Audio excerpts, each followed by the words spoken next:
when you're buying a home, it's not always cut and dry, and you're going to want to make sure that you're doing all of your due diligence as a buyer.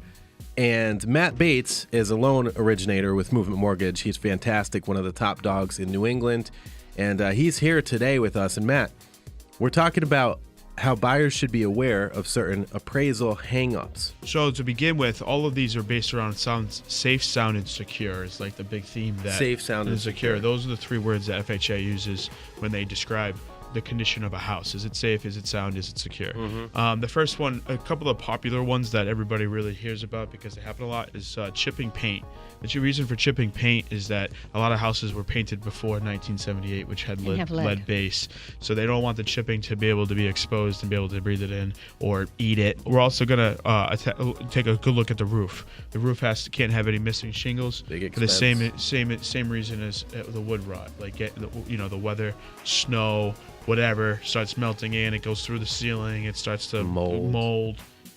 One problem leads to another, so let's get ahead of it at the root of it and make sure that the roof is properly shingled. I look at it as not a hang up. I look at it as let's make sure that the roof is in good shape. Of course. But if you don't know about it before you go into the process, it will slow you down because you have to get it fixed. So what else do you got on that list? So Matt? I got bars in the windows. So you have to have egress through the windows in case of fire. Okay. For the safety concern. So all bedrooms have to have a form of egress. Okay. And I'm sure you're familiar with that when you go through and say, hey, that's a bedroom. No, it's not. And these are the reasons why. Yeah. You got to explain. So egress, but we have to make sure that the bars are taken off. And there's a lot of houses, especially in the city, that they feel like the bars are safety so people can't break in. Yeah. But what happens when there's a fire and you got to break out? You got to. So you need access out of that bedroom easily. Well, you have to have access out of all the windows. Yep. But in order for it to be a bedroom, it requires a form of egress.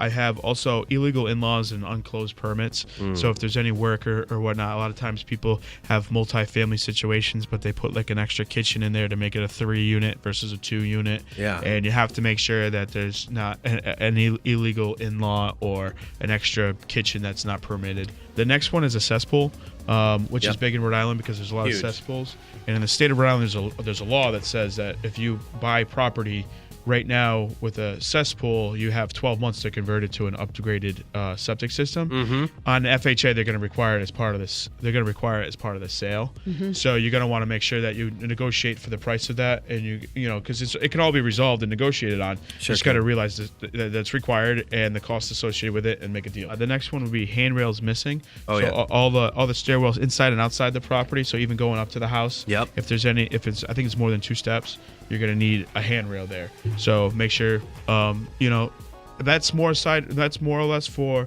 the listing side and the seller's agent and the sellers to be aware of. So if they accept an FHA property, know that has to happen.